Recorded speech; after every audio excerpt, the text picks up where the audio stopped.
Bonjour tout le monde et bienvenue dans cette nouvelle vidéo sur le cours du traitement de signal.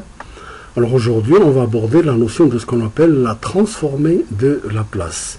Suite aux transformées précédentes telles que la série de Fourier, la transformée de Fourier, aujourd'hui on va parler de cet outil mathématique très important. Alors il y aura la partie cours suivie de plusieurs applications. Donc à la fin de cette vidéo, n'hésitez pas à nous faire parvenir de vos remarques ou suggestions, mais aussi n'hésitez pas à nous encourager par la mise de like, par vos partages et vos abonnements. Alors, transformer de Laplace. Analyse spectrale des signaux. En général, quand on a un signal temporel, voilà, par exemple un signal temporel, et bien faire l'analyse de ce signal-là et faire de manière générale l'analyse d'un signal. Si on dispose de sa version temporelle et sa version spectrale, faire l'analyse de ce signal, c'est faire son analyse temporelle et sans l'analyse fréquentielle, c'est-à-dire spectrale. Voilà par exemple là un signal là, voilà, dans le domaine temps, le signal rouge, voilà son spectre, et le signal bleu, voilà son spectre là. Voilà.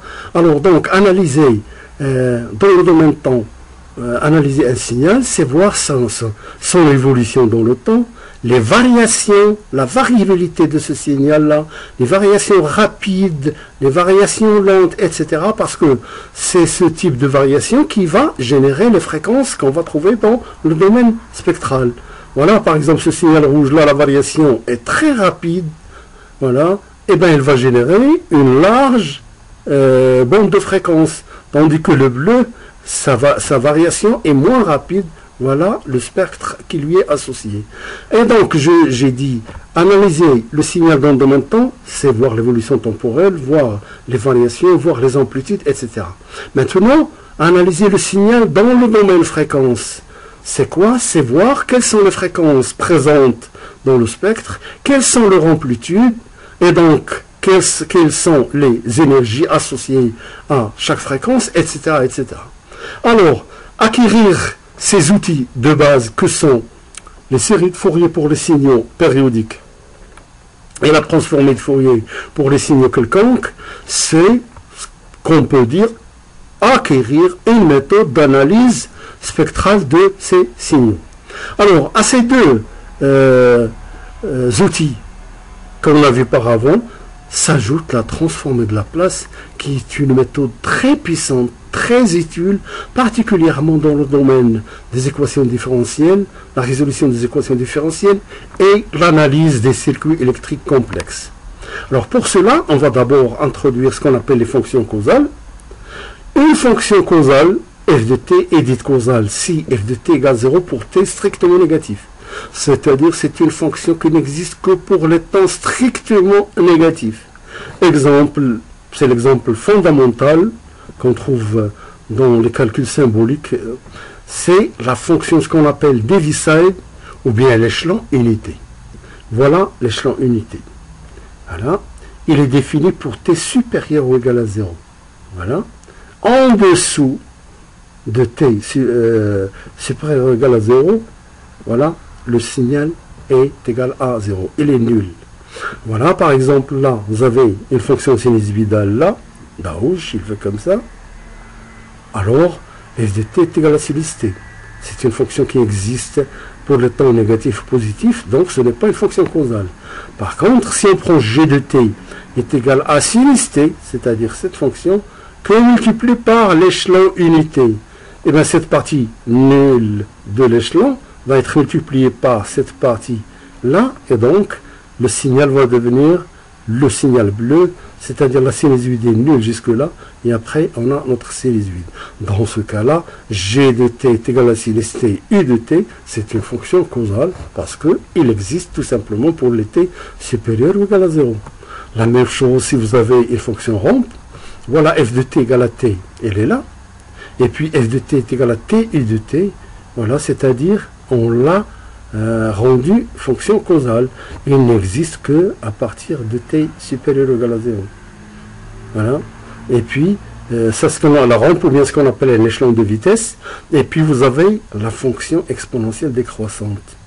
F de t est égal à exponentielle moins t. Et puis pour la rendre causale, f de t est égal à exponentielle moins t et de t. Voilà, c'est cette partie-là. Voilà. Exponentielle causale. Alors maintenant, on va introduire la notion de signal retardé. Donc, U de t, voilà, l'échelon unité, on l'a défini avant, il est nul, et puis à partir de t égale à 0, il devient égal à 1. Maintenant, on a introduit l'échelon retardé, c'est-à-dire ce même échelon, mais il est retardé de alpha. S'il est retardé de alpha, ça veut dire on va l'appeler U de t moins alpha. Voilà. Si vous prenez toujours la même sinusoïde là, f de t est égal à sinus t U de t. Donc, la fonction sinusoïdale tout à l'heure, c'était comme ça là, comme ça, etc. Quand on l'a multiplié par U de t, on a obtenu ça. Ça veut dire qu'il s'annule dans le temps négatif, il nous reste cette partie-là. Et bien, cette partie-là, si on prend G de t est égal à sinus de t moins alpha U de t moins alpha, ça veut dire cette fonction, elle est retardée et il ne va démarrer qu'à partir de alpha. Si c'était t-1, ça va être 1. Si c'est 5, ça va être t-5, etc. Donc, voilà la fonction g de t. Voilà. Elle est retardée et puis ça continue comme ça là. Alors maintenant, transformer de la place. Une fois qu'on a défini la fonction, la notion de fonction causale, et bien on va définir la transformée de la place. Si on considère une fonction de la variable f de t de la variable t, il est défini pour t supérieur ou égal à 0. Alors, la transformée de la place de f de t, notez tl f de t lorsqu'il existe, et la fonction f de p, voilà, de la variable complexe p définie par transformée de la place de f de t est égal à, on note L de f de t, c'est f de p qu'il est défini par l'intégrale de 0 plus l'infini de f de t exponentielle moins pt dt. C'est-à-dire qu'on introduit une variable complexe qui est ici égal à p, qui est égal à alpha plus j oméga par exemple. Alors, donc, pour mieux comprendre le rôle joué par la transformée de la place, voilà, on considère par exemple l'espace des temps, notre monde réel, c'est-à-dire là où on travaille là, et on dispose d'équations différentielles. Là, lorsque généralement il s'agit d'équations différentielles simples, disons, on n'a pas tendance à aller, bien que maintenant on utilise toujours ce passage-là, quand l'équation différentielle est facile à résoudre, eh bien, on peut le faire, mais généralement on fait ce passage pratiquement tout le temps là, parce que c'est simple, rapide, etc. Alors, donc j'ai une équation différentielle là, je vais prendre sa transformée de la place, je passe à un autre monde, c'est ce qu'on appelle l'espace des phases ou bien le monde parallèle. C'est le résultat que je veux obtenir, le résultat de la transformée de la place va me donner une équation linéaire. C'est-à-dire que la transformée de la place a permis l'algébrisation de cette équation différentielle. Et vous savez, il est beaucoup plus simple de manipuler une équation algébrique qu'une équation différentielle. Et bien là, on va faire le travail de manière, je dirais, simple. Et une fois arrivé au résultat, nous avons qu'à faire le retour inverse, voilà, pour trouver la solution dans le domaine temporel. Donc, quand on dit ici l'espace des phases, on l'appelle l'espace des phases ou bien l'espace d'état d'un système, c'est l'espace mathématique dans lequel tous les états possibles du système sont représentés. Ça veut dire, vous avez, quand je passe de là à là, eh bien, la gymnastique mathématique ici devient très simple par rapport à quand j'étais dans le monde réel, c'est-à-dire dans notre espace-temps.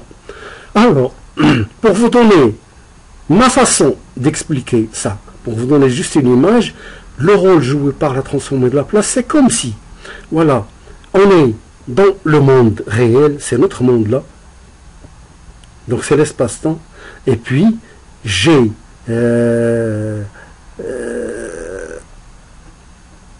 des contraintes, j'ai à résoudre un problème qui est défini dans cet espace-là, donc la transformée de la place, qu'est-ce qu'il fait?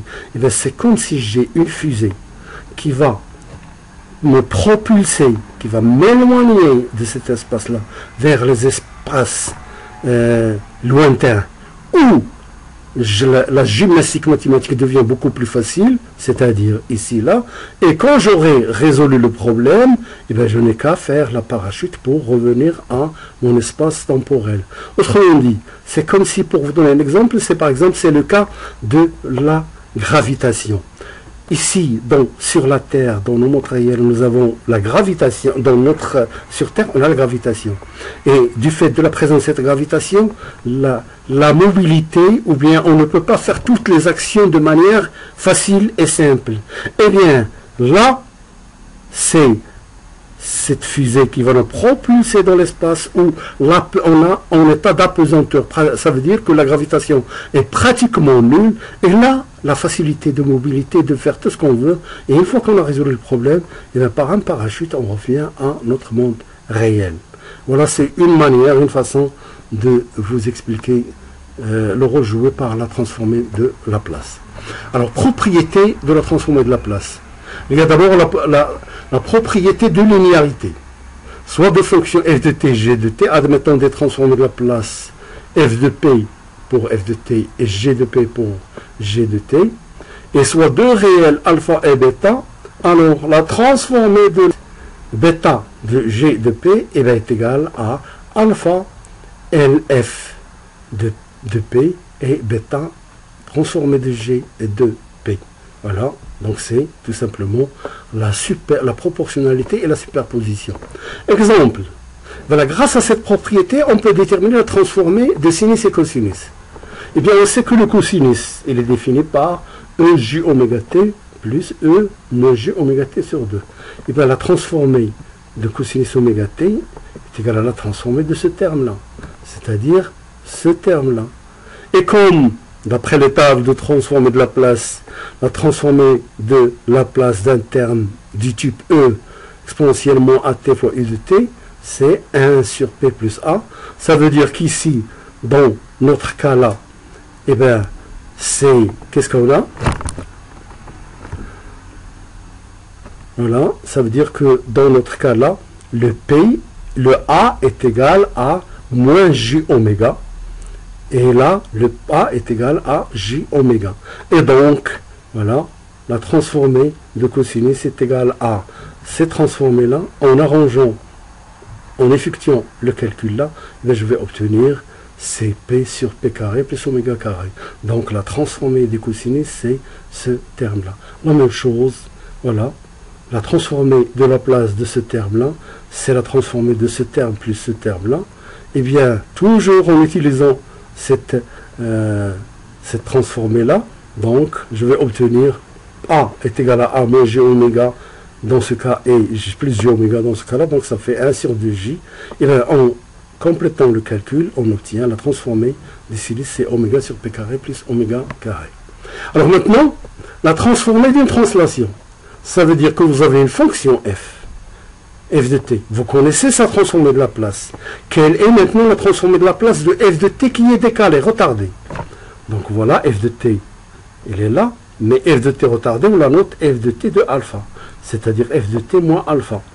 Si t supérieur ou égal à alpha, 0, si t inférieur à alpha. Et bien donc la transformée de Laplace de ça veut dire c'est l'intégrale de f de t moins alpha, exponentielle pt, en faisant un changement de variable, u égale à t moins alpha, donc du est égal à dt, et donc t est égal à u moins alpha, et voilà, qu'est-ce que je vais obtenir? La transformée de Laplace d'une fonction retardée, c'est la transformée de Laplace f que multiplie par ce terme exprimant le déphasage, le retard de la fonction temporelle. Transformée dynamique ici. Alors, soit une fonction f de t, admettons une transformée de Laplace f de p, et soit k, une constante positive. Alors, dynamique ici, ça veut dire multiplier le temps par une constante. Et donc, la transformée de f de t, c'est f de p. Maintenant, quelle est la transformée de f de kt? Voilà, c'est comme une dilatation ou contraction du temps. Donc f de p est égal à l'intégrale de f de kt, etc. Eh bien, si on appelle ici u, et là, c'est la dérivée, c'est du, puisque u égale kt, donc dt, du est égal à k dt, et donc dt est égal à u sur k. Voilà. du est égal à kt, donc dt est égal à u sur k, etc.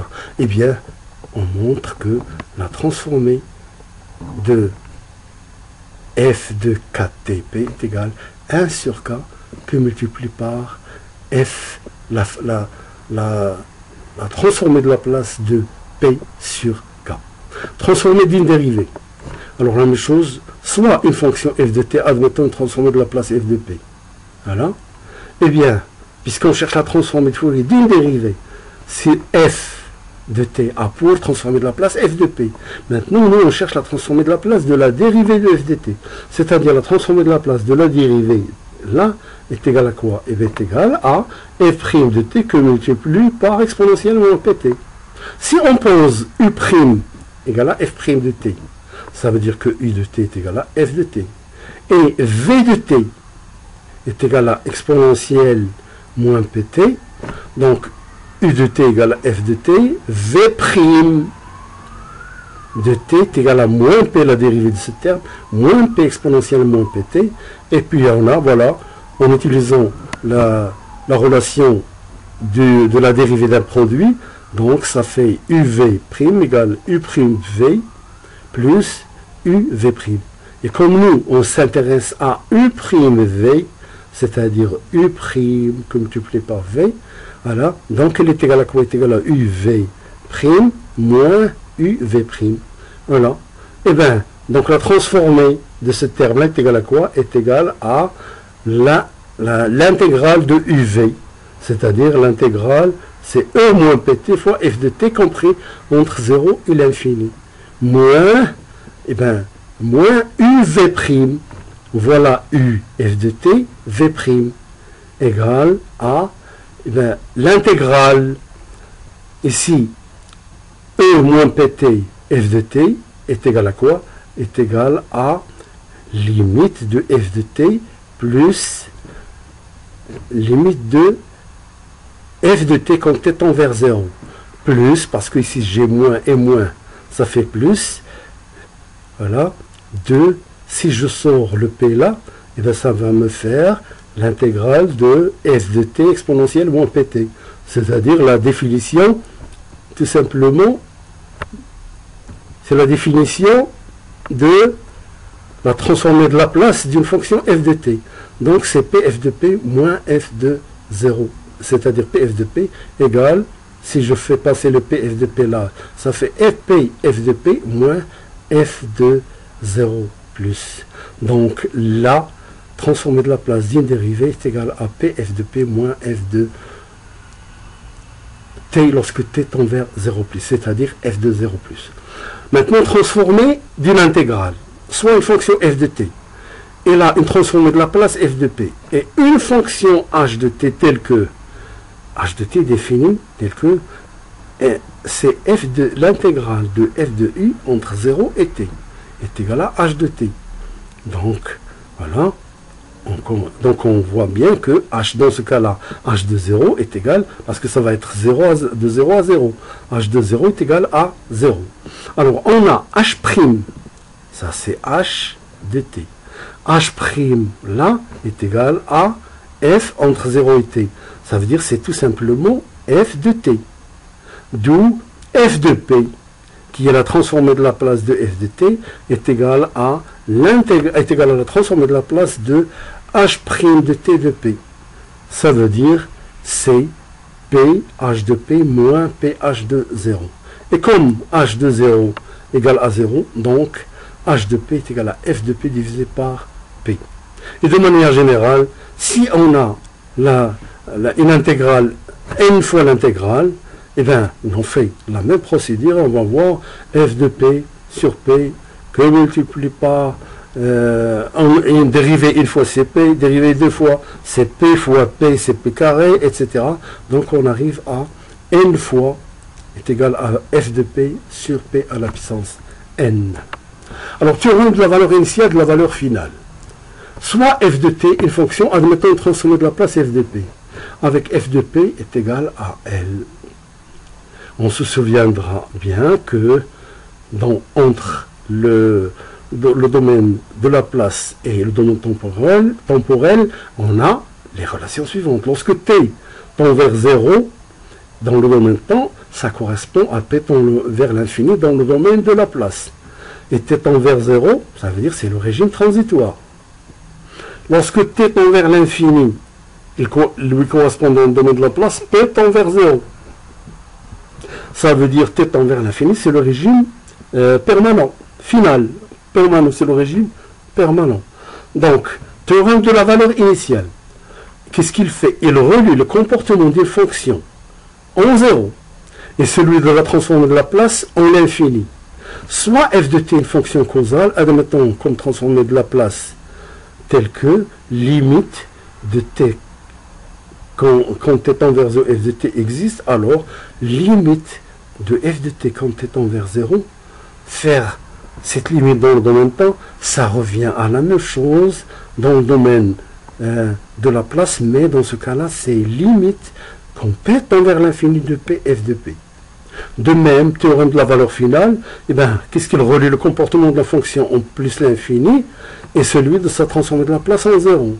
Donc la même chose, voilà, limite lorsque limite de t quand t tend vers 0 de f de t existe, eh ben, limite de quand t tend vers l'infini de f de t, il a pour correspondant dans le domaine de la place, c'est limite de quand p tend vers 0 plus de p f de p. Voilà en ce qui concerne les propriétés de la transformée de la place. Maintenant, une dernière chose, c'est lorsque, quelle est la transformée de la place?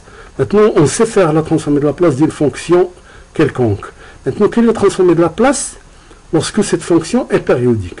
Donc pour cela, on considère une fonction f0 indice 0 de t une fonction non périodique. Voilà par exemple, f0 de t, c'est cette fonction-là.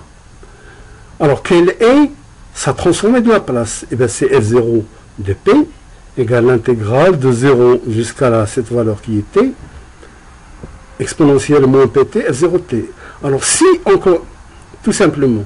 Maintenant, si on considère f de t plus nt une fonction périodique de période f0t, ça veut dire, si je prends au lieu d'une fonction constituée simplement de ce morceau f0 de t, eh bien, une fonction constituée par n périodes de ce morceau, c'est-à-dire une fonction périodique.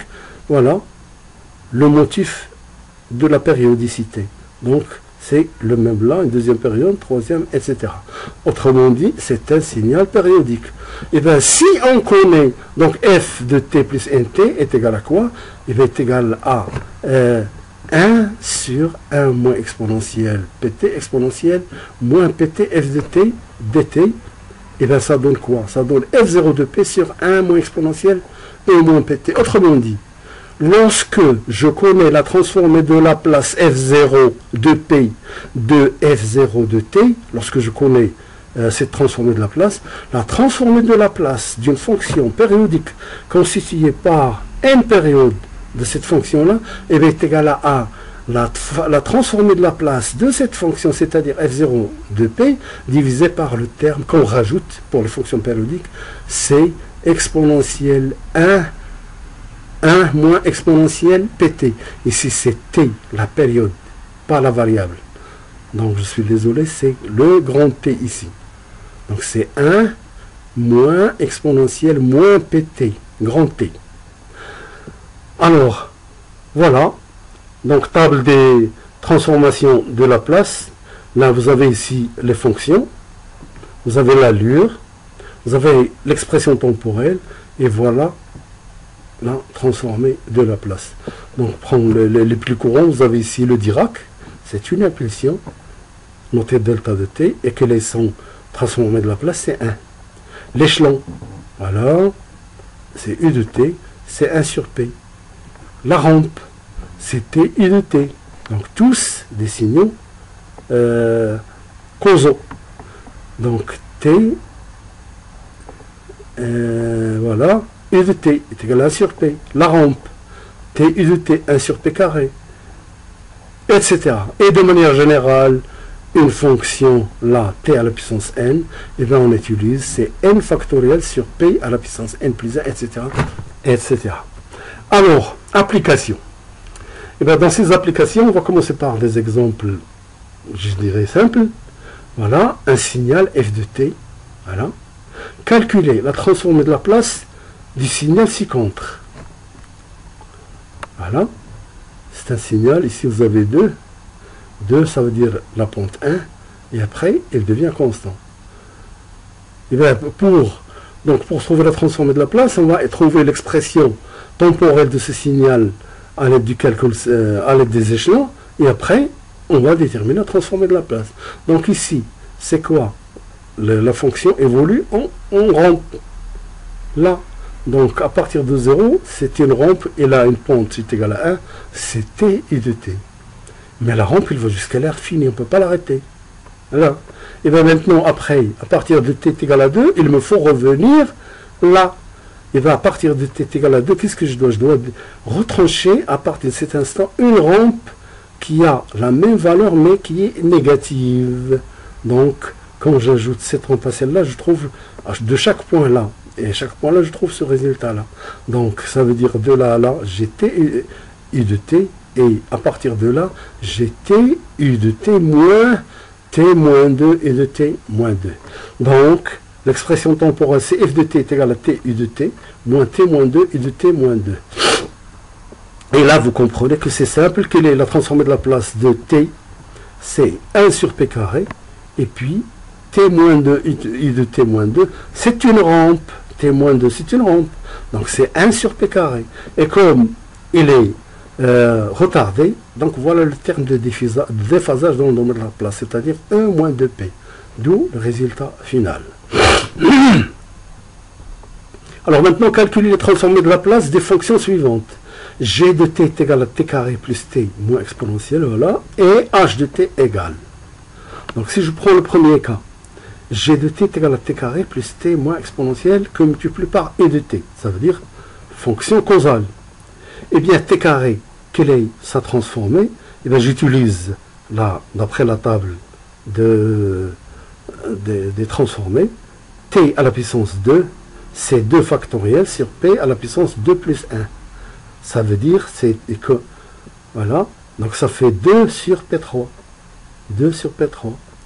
Et vous avez ici t, eh bien, ça veut dire c'est 1 sur p carré.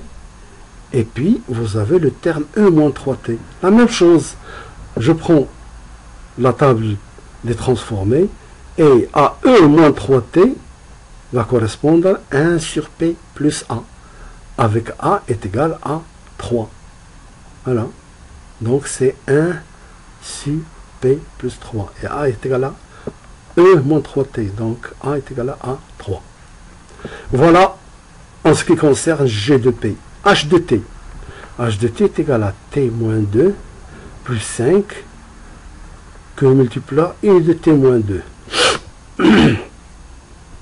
Alors, h de t, on peut arranger ça. Moins 2 plus 5, donc ça fait t plus 3 e de t moins 2. Voilà. Donc, h de t, c'est t moins 3 e de t moins 2. Voilà t plus 3. C'est ça t moins 3. Mais qui commence à partir de u de t moins 2. Voilà.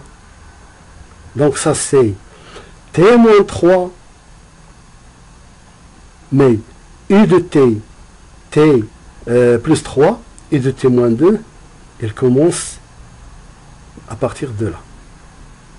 Maintenant, l'autre expression, c'est t moins 2, u de t moins 2. Voilà t moins 2, u de t moins 2. Là, il commence à partir de 2. Plus 5 u de t moins 2. 5 graduations. Voilà, 5. Donc, ça fait 1, 2, 3, 4, 5. Ça veut dire ce signal-là qui va se déplacer jusque là, il va devenir comme ça là. Donc vous voyez que les deux expressions et leurs deux représentations qui représentent la même chose. Et au final, qu'est-ce qu'on a? Eh bien, G de P est égal à quoi? H de P est égal à quoi? Eh bien, est égal à 1 sur P carré plus 5 sur P exponentielle moins 2P. Soit maintenant la fonction S de T définie par S de T est égal à plus 2 I de T plus T plus 3 I de T moins 2. Déterminer la transformée de la place de S de T et faire un schéma. Alors, j'ai S de T est égal à plus 2, plus etc. Soit T plus 2 I de T plus T plus 3 I de T moins 2. Voilà. Égal à T plus 2 I de T plus T plus 3. Je peux écrire ceci comme étant T moins 2 plus 5 I de T moins 2, comme l'exercice précédent. Et bien quand je fais le calcul des transformés, je trouve ce terme-là, voilà, et j'arrive à ce résultat-là. Donc d'où le S de P global, S de P est égal à 2P plus, etc., etc.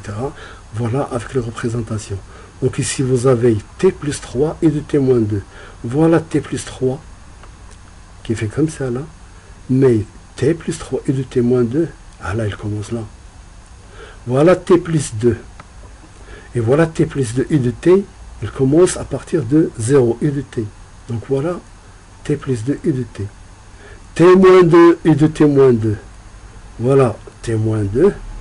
Et de T moins 2, ça veut dire qu'il commence à 2.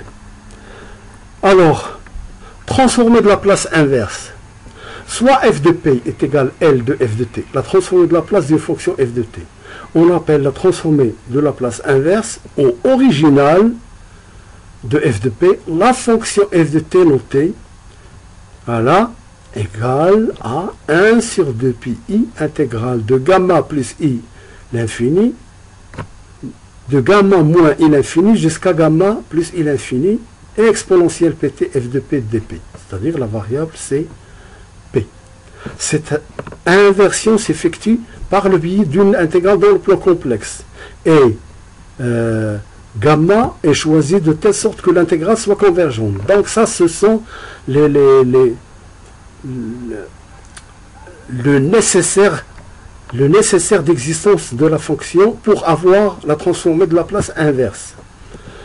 Maintenant, en pratique, en pratique, on cherche, puisque la transformée de la place par définition, on l'utilise parce que ça facilite le calcul. Mais pour la transformée de la place inverse, c'est encore plus compliqué, donc on ne va pas s'amuser à faire ce calcul-là. Mais en pratique, voilà ce qu'on fait. On détermine la transformée inverse de f de P directement de la table. Vous avez une table, et vous avez f de P, et vous cherchez l'original f de T. Il faut d'abord exprimer ou décomposer f de P en une somme de termes dans le transformé inverse sans dans la table. Pour des fractions rationnelles, on décompose dans l'ensemble des réels en éléments simples. F de P, pour exemple, f de P égale 3P plus égale, et bien on va faire une décomposition là, donc on obtient là, et bien vous comprenez bien que maintenant il est plus simple de trouver la transformée de la place inverse de ce terme et de celui-là. Donc f de T est égal à quoi? Est égal à 4, voilà, exponentielle, donc la forme c'est 1 sur P. Donc ça veut dire c'est un échelon, 1 sur P. Mais comme P moins 3, donc ça fait exponentielle 3T. Voilà la règle. La même chose pour 1 sur P plus 1. Voilà. Donc exponentielle moins T et de T. Maintenant f de P est égal à E moins 2P exponentielle P plus 1. Donc ici vous avez un terme de déphasage. Donc vous avez 1 sur P, la forme 1 sur P. Ça veut dire quoi? C'est un échelon. Et 1 puis un échelon, et puis vous avez ici exponentielle moins 2P, terme de déphasage dans le domaine de la place. Donc f de T est égal à quoi? Et bien est égal à voilà toujours f de P égale exponentielle moins 2P, P plus 1, E moins 2P, c'est un terme de déphasage dans le domaine de la place. Donc f de t est égal à exponentielle, puisque j'ai un déphasage dans le domaine de la place, ce qui se traduit par ce terme exponentielle t moins 2, u de t moins 2. Ça, c'est le terme exprimant le déphasage dans le domaine temps. Alors maintenant, f de p égale à ce terme. Décomposition, voilà ce que j'obtiens. Voilà. D'où, je vais avoir quoi? F de t égale, donc c'est 2, ça c'est un échelon, mais comme j'ai p moins 1, donc d'après la règle là, donc ça fait 2 exponentielle t, plus, la forme du sinus, c'est pas là, donc vous avez ici, c'est la forme de cosinus et de sinus.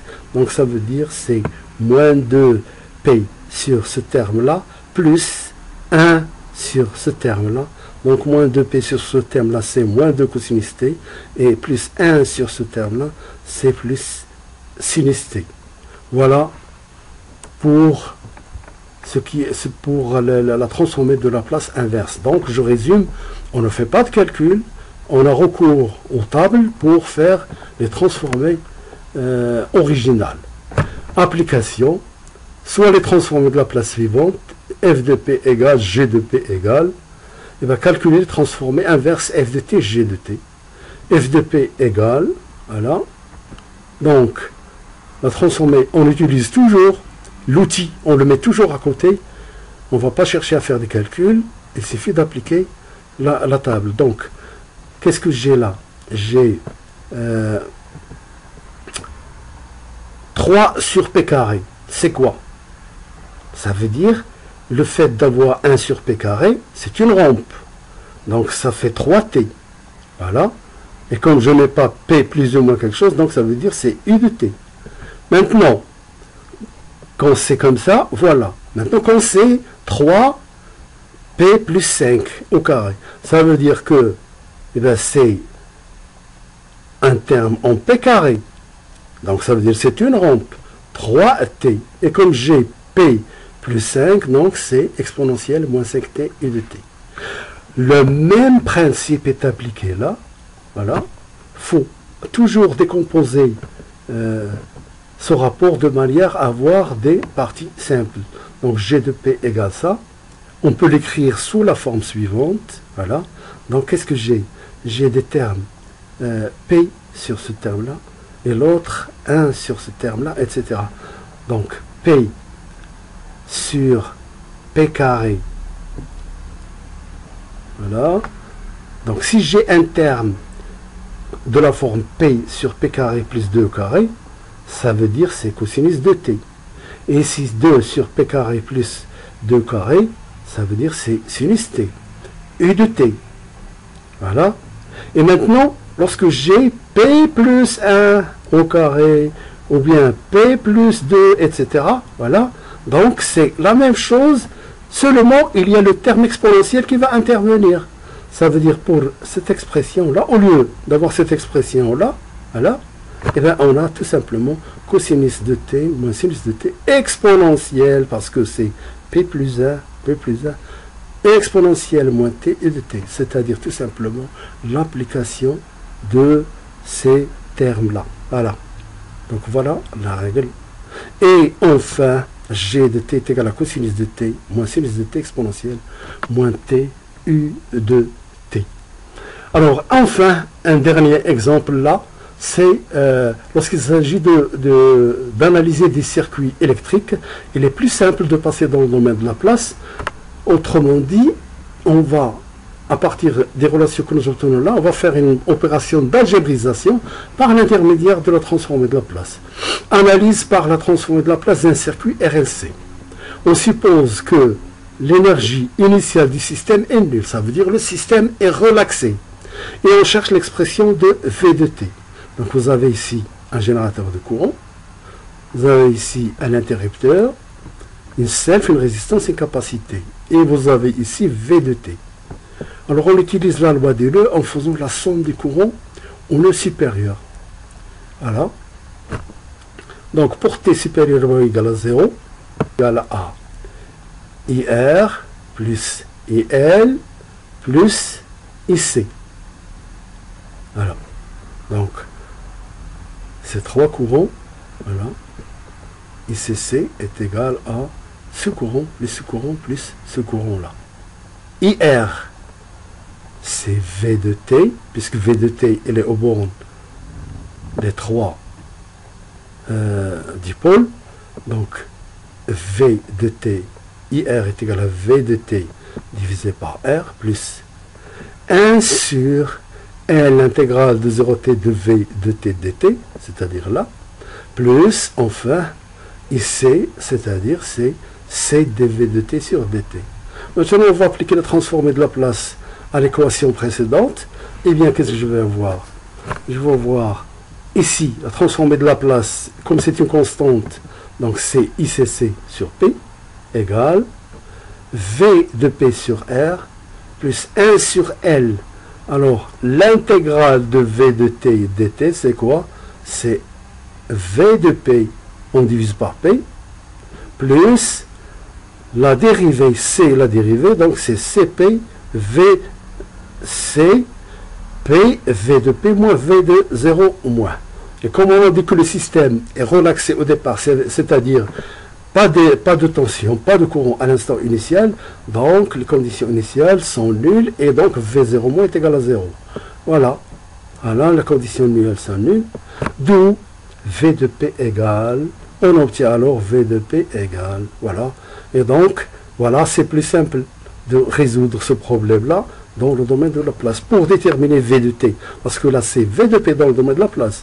Mais pour revenir à l'original V de T, il faut faire la transformée de Laplace inverse de l'expression de V de S. On a cette opération de la façon suivante. V de T est égal transformée de Laplace de ce terme-là. Voilà, sur ce se termine ce cours sur la transformée de Laplace. Après, je vais mettre en ligne plusieurs séries sur l'utilisation de la transformée de Laplace pour la résolution des circuits électriques, sur l'algébrisation des équations différentielles, etc. etc. Alors, voilà, donc je vous rappelle simplement que n'hésitez pas à nous faire vos remarques, vos commentaires, etc. Et aussi, ça nous fera plaisir de mettre des likes, des abonnements et des partages. Merci et à la prochaine.